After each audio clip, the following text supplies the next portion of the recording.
लगातार फरीदाबाद में अचानक ना जाने क्या कुछ हो गया है। जैसा कि हमने आपको सुबह एक खबर दिखाई थी, जिसमें हमने आपको दिखाया था फरीदाबाद से गुड़गांव की तरफ जाने वाले रास्ते पर तकरीबन 10 से 12 गाय का जो है एक्सीडेंट हो जाता है और उनके ऊपर पता नहीं कौन सी गाड़ी चढ़ जाती है और मौके पर उनकी बड़ी दर्दनाक मौत हो जाती है। और इससे पहले हमने एक खबर दिखाई थी जिसमें गौ माता के ऊपर तेजाब डाल दिया जाता है। और आज हमने एक खबर और आपके साथ साझा करी है, जो कि डबुआ सब्जी मंडी में एक गौ माता की बड़ी ही दर्दनाक मौत हो जाती है।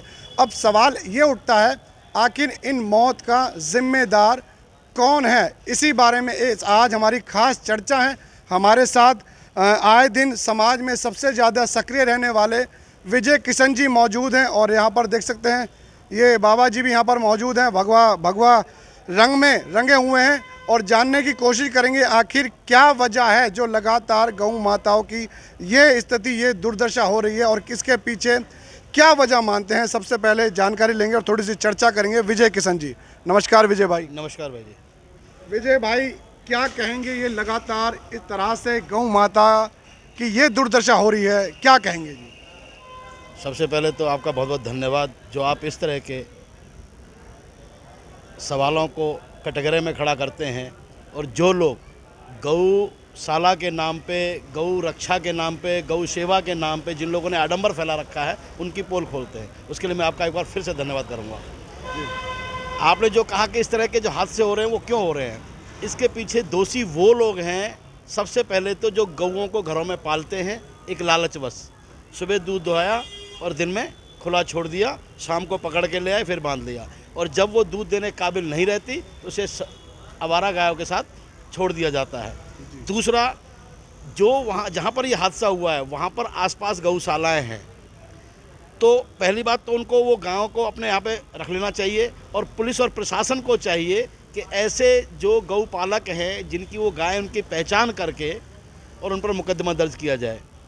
तीसरा, सरकार को भी चाहिए कि जो गौशाला के लिए एड्स दे रही हैं, इनको पैसा दिया जाता है, फंड दिया जा रहा है, वो फंड कहाँ जा रहा है उसकी सही तरीके से जांच हो कि इतनी सारी गौशालाएं खुलने के बाद भी सड़कों पर गौ माता की हालत ऐसी क्यों है। बहुत बढ़िया, बहुत अच्छा। क्यों नहीं?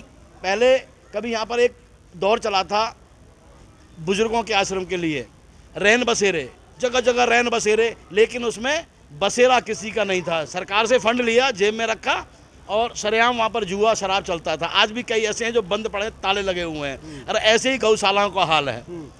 कुछ गौशाला मैं मानता हूँ जरूर वो करते हैं, लेकिन अगर वास्तव में वो गौ की सेवा करना चाहते हैं तो सिर्फ दुधारू पशुओं को ही ना पकड़ें, जो भी गाय, चाहे वो बूढ़ी है, बीमार है, किसी भी लायक नहीं है, उसको भी वहाँ पर गौशाला में शरण दें। ये प्रशासन का भी बनता है, नगर निगम का भी बनता है और जिला प्रशासन का भी।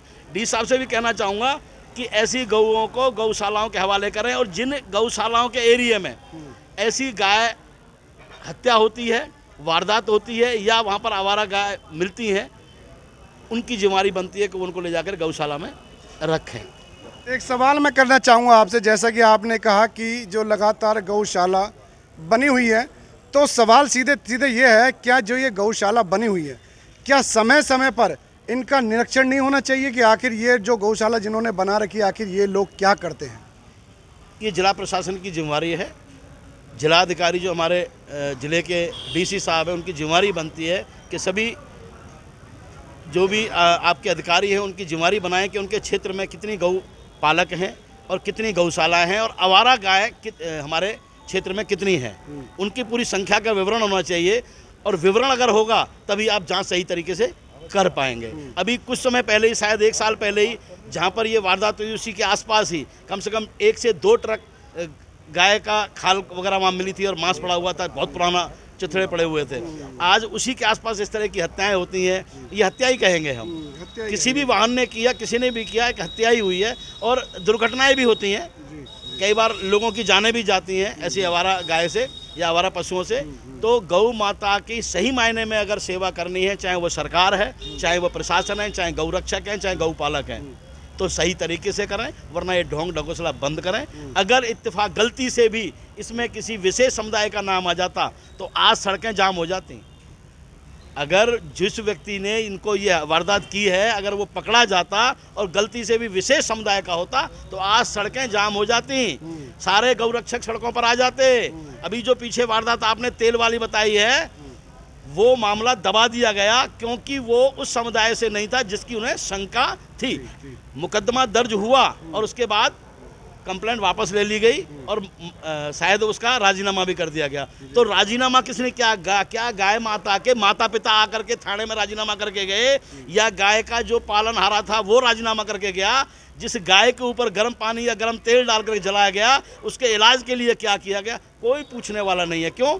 क्यों वो व्यक्ति एक अलग समुदाय से है, शायद गाय पालक समुदाय से ही है वो, इसीलिए उस पर कोई कार्रवाई नहीं होती। तो विजय किशन जी, लगातार इस तरह की जो वारदात दिन प्रतिदिन बढ़ती जा रही हैं, फिर सवाल आता है कि आखिर क्या कुछ ठोस कदम उठाए जाएं जो इन गौ माताओं के लिए कुछ बेहतर हो सके? जी, प्रदेश के मुख्यमंत्री सैनी साहब से हाथ जोड़ के करवद्र निवेदन है कि ऐसे ढोंगी ढकोसले करने वाले गौ रक्षकों के ऊपर लगाम कसें और जो गौशालाएं खुली हैं उनका निरीक्षण करवाएं या उनको जो भी आप रुपया दे रहे हैं गौ पालन के लिए उनको भी बंद कराएं जा करके। और डी साहब को सबको सख्त निर्देश करें कि पूरे प्रदेश में कहीं भी इस तरह की वारदात होती है तो डी साहब उसके जिम्मेदार होंगे।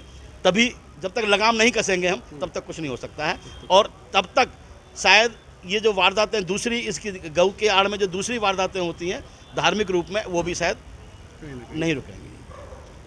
ठीक है सर, धन्यवाद। तो देख सकते हैं ये थे विजय किशन जी जो कि अपने विचार आपके साथ व्यक्त कर रहे थे और यहाँ पर देख सकते हैं एक बाबा भी हैं और जानकारी लेंगे। क्या नाम है जी? जी गरीबदास कहते हैं। अच्छा, गरीबदास जी। गरीबदास जी, लगातार गौ माता के साथ इस तरह से ये हरकत कह लीजिए, वारदात कह लीजिए, बड़ी दयनीय मतलब इस तरीके की वारदात हो रही है कि मतलब बताना शायद हमें भी बयान नहीं कर पाएँ।